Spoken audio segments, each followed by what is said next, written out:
নমস্কার দর্শক, আপনারা দেখছেন এসজি বাংলা নিউজ। চলে আসব আজকের সবথেকে গুরুত্বপূর্ণ একটি খবরে। পশ্চিমবঙ্গে আলু সংকট নিয়ে কড়া পদক্ষেপ নিল মুখ্যমন্ত্রী মমতা বন্দ্যোপাধ্যায়। পশ্চিমবঙ্গে আলুর দাম বৃদ্ধি এবং সরবরাহ সংকট ক্রমশ বড় আকার ধারণ করছে। বিশেষ করে আলু ব্যবসায়ীদের অনির্দিষ্টকালের ধর্মঘট এই সংকটকে তীব্রতর করছে। কিন্তু কী কারণে এমনটা হলো, দেখি বিশেষজ্ঞরা কি বলছেন। গত কয়েক মাসে রাজ্যে আলুর দাম উল্লেখযোগ্যভাবে বেড়েছে। এর ফলে সাধারণ মানুষের মধ্যে অসন্তোষ দেখা দিয়েছে। আলুর দাম বেড়ে যাওয়ায় অন্যান্য সবজির দামও বৃদ্ধি পাচ্ছে, যা সাধারণ মানুষের জীবনযাত্রায় প্রভাব ফেলছে। এছাড়াও আলু ব্যবসায়ীদের একাংশ অনির্দিষ্টকালের জন্য ধর্মঘট শুরু করেছেন। তাদের অভিযোগ, সরকারের কঠোর পদক্ষেপ এবং রফতানিতে বাধা দেওয়ার কারণে তারা আর্থিকভাবে ক্ষতিগ্রস্ত হচ্ছেন। এর ফলে বাজারে আলুর সরবরাহ কমে গিয়ে দাম বেড়ে যাচ্ছে। একদিকে যেমন বাজেট, তেমন অন্যদিকে রাজ্যে আলু, সবজি সহ নিত্য প্রয়োজনীয় জিনিসের দাম উত্তরোত্তর বৃদ্ধি পাচ্ছে। ফলে সমস্যায় পড়ছেন সাধারণ মানুষ। মঙ্গলবার মন্ত্রিসভায় বৈঠকে মুখ্যমন্ত্রী মমতা বন্দ্যোপাধ্যায় আলুর মূল্য বৃদ্ধি এবং সরবরাহ সংকট নিয়ে ক্ষোভ প্রকাশ করেন। তিনি স্পষ্টভাবে জানিয়ে দেন যে রাজ্যে আলু নিয়ে কোনো সংকট সৃষ্টি হতে দেওয়া যাবে না। মুখ্যমন্ত্রী পঞ্চায়েত মন্ত্রী তথা কৃষি উপদেষ্টা প্রদীপ মজুমদারকে তৎক্ষণাৎ ব্যবস্থা নেওয়ার নির্দেশ দেন। মমতা বন্দ্যোপাধ্যায় নির্দেশ দিয়েছেন যে যতক্ষণ না আলুর দাম নিয়ন্ত্রণে আসে ততক্ষণ ভিন রাজ্যে আলু রফতানি বন্ধ রাখতে হবে। এই নির্দেশনার ফলে রাজ্যের অভ্যন্তরীণ চাহিদা পূরণ এবং দাম নিয়ন্ত্রণ করা সম্ভব হবে বলে মনে করা হচ্ছে। আলু ব্যবসায়ীদের বর্তমান সমিতির বিরোধিতা করে মুখ্যমন্ত্রী নতুন সমিতি গঠনের নির্দেশ দিয়েছেন। এই নতুন সমিতির মাধ্যমে আলু ব্যবসার ওপর আরও নিয়ন্ত্রণ প্রতিষ্ঠা করা হবে এবং ব্যবসায়ীদের স্বার্থ রক্ষা করা সম্ভব হবে। সরকার ইতিমধ্যেই আলু সংকট মোকাবিলার একাধিক পদক্ষেপ নিয়েছে। মুখ্যমন্ত্রী মমতা বন্দ্যোপাধ্যায় আগেই নির্দেশনা দিয়েছিলেন যে রাজ্যের চাহিদা পূরণ এবং দাম নিয়ন্ত্রণ না হওয়া পর্যন্ত ভিন রাজ্যে আলু রফতানি করা যাবে না। এই নির্দেশনা কার্যকর করতে সীমানা এলাকায় কড়া পাহারার ব্যবস্থা করা হয়েছে। সরকার আলুর সরবরাহ ব্যবস্থা উন্নত করার জন্য বিভিন্ন পদক্ষেপ উত্তরোত্তর গ্রহণ করে চলেছে।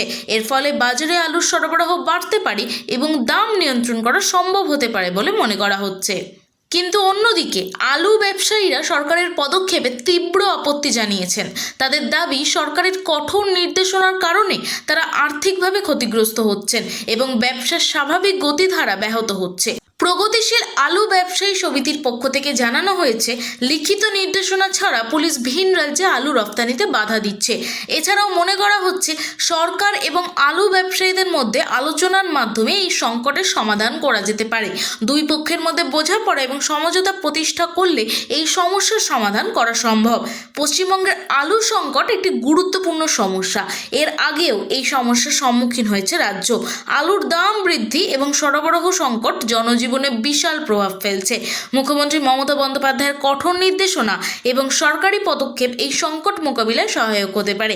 তবে কৃষি উৎপাদন বৃদ্ধি, সরকারি সহায়তা এবং আলোচনার মাধ্যমে সমঝোতা করার প্রচেষ্টার মাধ্যমে এই সংকটের সমাধান সম্ভব হবে এবং সাধারণ মানুষের জীবনে স্বস্তি ফিরিয়ে আনা সম্ভব হবে। পশ্চিমবঙ্গে আলুর দাম বৃদ্ধি নিয়ে রাজ্যের কৃষি উপদেষ্টা মন্ত্রী প্রদীপ মজুমদার বলছেন, আবহাওয়ার অনিশ্চয়তা এবং কৃষকদের সমস্যার কারণে আলুর দাম বেড়েছে। আবহাওয়া দফতরের ভুল পূর্বাভাসের কারণে কৃষকরা বিপুল ক্ষতির সম্মুখীন হয়েছেন। পূর্বাভাসে হালকা থেকে মাঝারি বৃষ্টির কথা বলা হলেও ভারী বৃষ্টির ফলে আলুর বীজ নষ্ট হয়ে গেছে, যা আলুর ফলন কমিয়ে দিয়েছে এবং সরবরাহ সংকটে পরিণত হয়েছে। তিনি আরও বলেন, কতুলপুর ব্লকের কৃষকরা প্রশাসনের কাছ থেকে সঠিক তথ্য পাননি এবং শস্য বীমা সম্পর্কে কোনো আশ্বাস মেলেনি। ফলে আলুর উৎপাদন কম হওয়ায় বাজারে দাম বাড়ছে। বর্তমানে রাজ্যের বিভিন্ন স্থানে আলুর দাম 400 থেকে 450 টাকা প্রতি বস্তা পর্যন্ত উঠেছে এবং কিছু স্থানে 500 টাকা পর্যন্ত হতে পারে বলে ধারণা করা হচ্ছে।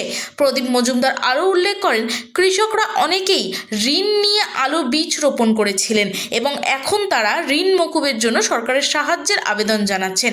আলুর দাম বৃদ্ধির ফলে মধ্যবিত্ত মানুষের নিত্য প্রয়োজনীয় দ্রব্যের খরচ বেড়ে যাবে, যা তাদের দৈনন্দিন জীবনে ব্যাপক প্রভাব ফেলবে। আসুন সরাসরি দেখে নেব কি বলছেন তিনি।